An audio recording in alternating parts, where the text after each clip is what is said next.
ہم کون ہیں؟ مسلمان کا معنی کیا پڑا تھا؟ ہمارا دین کیا ہے؟ اسلام کا معنی کیا پڑا تھا؟ جھک جانا۔ اسلام کا معنی کیا ہے؟ لغوی معنی لغت میں، اور اصلاح شرع میں ان عقائد اسلام کو ماننا جو آقا کریم صلی اللہ علیہ وسلم لے کر آئے ہیں، یعنی پورے دین کو ماننا۔ اسلام ہوتا ہے عملی طور پہ چلنا، اور ایمان ہوتا ہے ماننا، اور احسان ہوتا ہے خالص عمل کا ہونا اللہ تعالیٰ کی رضا کے لیے۔ تو ان تین باتوں میں سب کچھ آ جاتا ہے، ایمان، اسلام اور اخلاص، احسان۔ تو دین ہمارا کیا ہے؟ شریعت ہماری کیا ہے؟ مذہب ہمارا کیا ہے؟ ہاں، مشرب کیا ہے؟ چشتی، قادری، سہروردی، نقشبندی، یہ ہمارا کیا ہے؟ مشرب ہے۔ یعنی روحانی سلسلہ جو طریقت کا ہوتا ہے، اولیاء اللہ سے وابستہ، جیسے 4 فقہ کے امام ہیں، 4 فقہ کے امام ہیں، اور 4 اسی طرح روحانیت کے سلسلے ہیں۔ تو یہ نام کی وضاحت ہے۔ تو ہمارا پورا نام جو ہے سنی حنفی مسلمان، اس کا یہ پورے نام کا تعارف ہم بارہا پڑھ چکے ہیں۔ اب توجہ کرو ادھر چھوٹے بچے، اللہ تعالیٰ کہاں ہے؟ ہر جگہ کیسے ہے؟ اپنے علم اور قدرت کے ساتھ، علم اور قدرت کے ساتھ ہر جگہ ہے۔ اور یہ نہیں کہنا کہ اللہ تعالیٰ اوپر ہے، یہ نہیں کہنا، سمجھے؟ اگلی بات، نمازیں کتنی ہیں؟ کلمے کتنے ہیں؟ 1۔ ہمارے دین اسلام کے کلمے کتنے؟ بقیہ کیا ہے؟ دعائیں ہیں۔ کلمہ 1 ہے، اور وہ کلمہ شہادت ہے۔ کیا؟ شہادت کا معنی کیا پڑا تھا؟ گواہی دینا۔ کس کی گواہی دینا؟ توحید و رسالت کی، اللہ تعالیٰ کے واحد ہونے کی، اللہ تعالیٰ کے محبوب صلی اللہ علیہ وسلم کے آخری رسول نبی ہونے کی گواہی دینا۔ تو ہمارا کلمہ کیا ہے؟ اس کو ہم پڑھیں گے، اشہدو اللہ الہ الا اللہ و اشہدو ان محمدن عبدہ و رسولہ۔ جب آپ سے کوئی پوچھے بھئی کلمہ سناؤ، تو یہ کلمہ سنایا جاتا ہے، لا الہ الا اللہ محمد رسول اللہ۔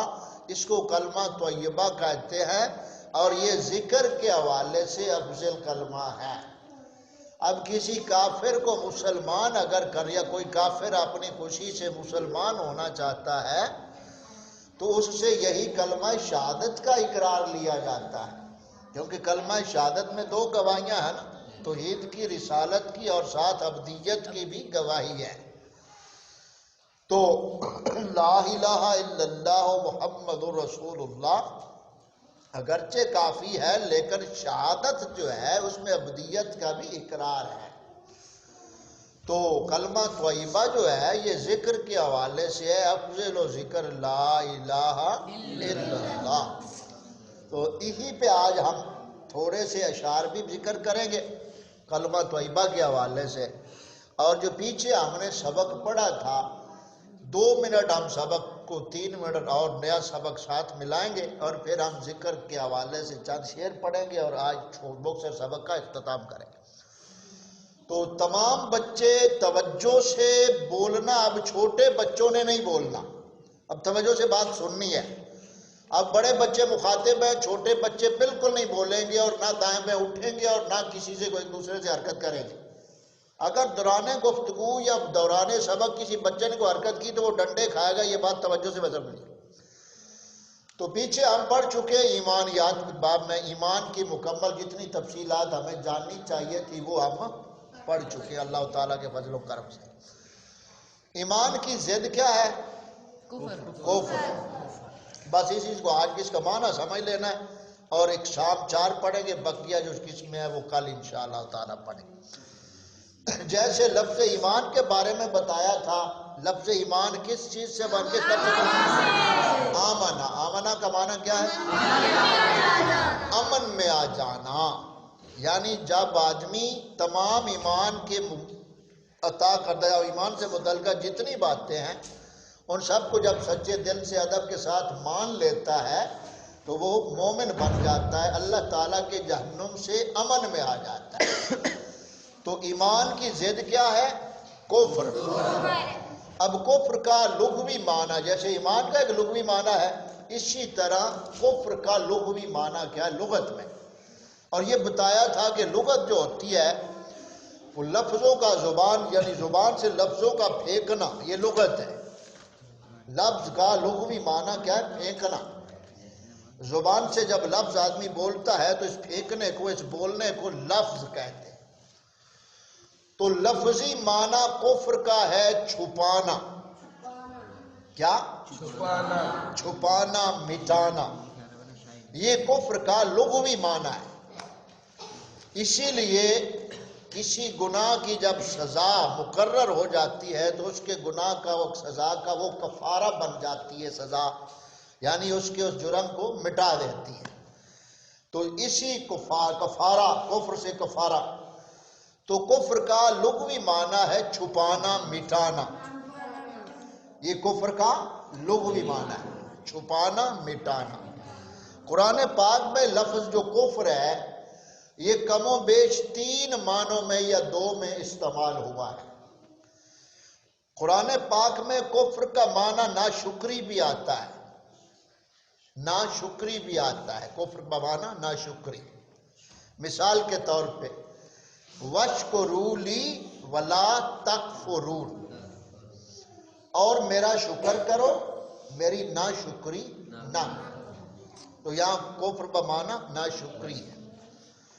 اب کفر بمعنی انکار بھی آتا ہے، اور یہی یہاں ہم پڑھ رہے ہیں، کفر بمعنی انکار۔ جیسے اللہ تعالیٰ قرآن پاک میں فرماتا ہے فَمَن يَكْفُرْ بِالطَّاغُوتِ وَيُؤْمِن بِاللَّهِ، اور جو طاغوت کا انکار کرے، تو یہاں کفر بمعنی انکار، اور جو کفر کا انکار کرے وَيُؤْمِن بِاللَّهِ، اور پھر اللہ پر ایمان لائے، تو اس نے مضبوط رسی پکڑ لی ہے جو کبھی ٹوٹنے والی نہیں۔ تو یہاں کفر کا معنی کیا ہوا؟ انکار۔ تو اس معنی میں ہم کفر کی قسمیں پڑھ رہے ہیں، یعنی انکار کے معنی میں۔ تو اب ہم اجمالی طور پہ صرف پڑھ کے آگے ذکر کی طرف چلتے ہیں۔ جمعہ شریف خطبہ میں میں نے یہ باتیں بتائی بھی تھی، کسی بچے کو یاد ہو؟ پہلے میں نے کفر کی 4 قسمیں بتائی تھی، کفر کی 4 قسمیں بتائی تھی۔ وہ آپ میں سے شاید کسی کو یاد نہ ہو، میں دوبارہ دہرا دیتا ہوں۔ پہلی چیز ہے کفر انکاری، کفر انکاری۔ اس کی مثال شیطان، فرعون کا کفر، اس نے واضح کفر کیا، شیطان نے انکار کر دیا اور فرعون نے انکار کر دیا۔ تو یہ پہلی قسم کون سی ہوئی؟ کفر انکاری۔ دوسری قسم جو کفر کی ہے وہ ہے کفر ججودی، ججودی۔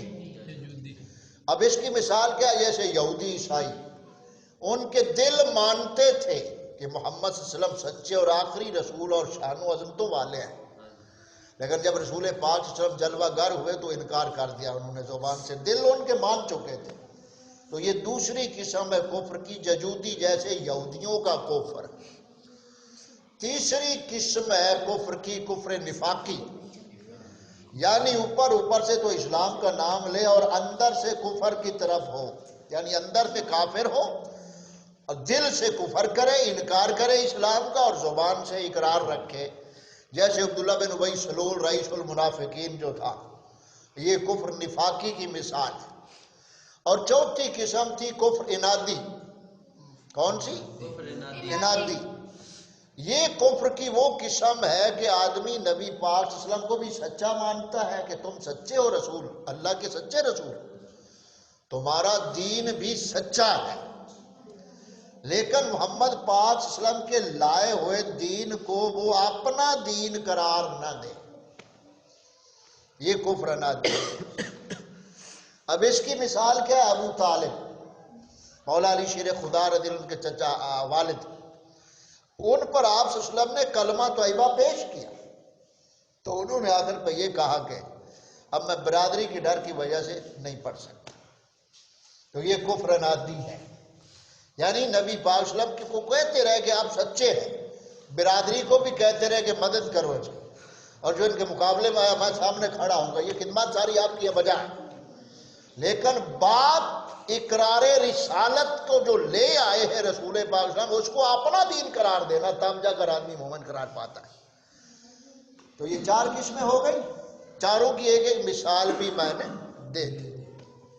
اس کے علاوہ 9 قسمیں ہیں اور کفر کی، 4 تو واضح ہو گئی۔ اس کے علاوہ جو کفر کی قسمیں ہیں، اس میں پہلی کیا ہے؟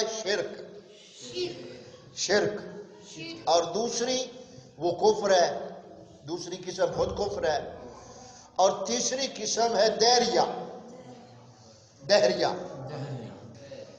چوتھی قسم ہے معطل، یعنی نعوذ باللہ یہ جو یونانی فلسفی سائنسدان تھے خدا تعالیٰ کو معطل مانتے، اور یہ دہریہ بھی انہی کی سارا چربہ ہے، دہریوں کا چربہ ہے۔ ملحد، زندیق، کتنی ہو گئی ہے؟ 6، 4 پہلے اور 6 یہ 6 بعد والی، کتنی ہو گئی؟ یہ 10 قسمیں کفر کی ابھی آپ ہم نے پڑھی ہیں، اور 2 قسمیں اور رہتی ہیں، وہ انشاءاللہ تعالیٰ کل ساتھ ملا کے ان کی تعریف اور پھر ان کی مثال سمجھیں گے۔ ابھی آج اجمالی طور پہ آج اتنا ہے، ٹھیک ہے؟ اب ہم ذکر کی طرف آتے ہیں۔ تو یہ جو ذکر پاک ہے کلمہ طیبہ کے حوالے سے، اس ذکر کو ہر محفل میں تقریباً پڑھا جاتا ہے، ہر محفل میں، اور اس میں صرف خالی ذکر ہی ہوتا ہے، فکر نہیں ہوتی، لیکن قرآن پاک نے جہاں ذکر کیا ہے ساتھ فکر بھی بیان کی ہے۔ فکر کیا ہے؟ دشمن کی پہچان رکھنی، دشمن کو نہ بھولنا، اور پڑھایا ہم نے کہ مومن کے دشمن کتنے ہیں؟ 4۔ پہلا کیا تھا؟ دوسرا، تیسرا، چوتھا، شابش۔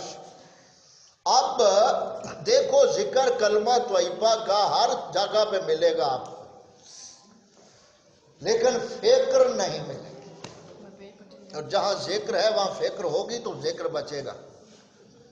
خالی ذکر کرتے جاؤ، فکر نہ ہو تو ذکر بچتا نہیں۔ ایک آدمی 100 روپیہ کماتا ہے، روزانہ 200 خرچ کرتا ہے، وہ امیر بن جائے گا؟ امیر بننے کے لیے پیسہ کمانا ضروری ہے، اور کمائے پیسے کا بچانا ضروری ہے۔ تو عبادت بچانے کے لیے عبادت کرنی ضروری ہے، اور کی ہوئی عبادت کو بچانا ضروری ہے۔ تو جب ذکر ہے اور فکر ہوگا تو ذکر بچے گی، ذکر ہوگا ساتھ فکر ہوگا تو فکر اس ذکر کی محافظ بن جاتی ہے۔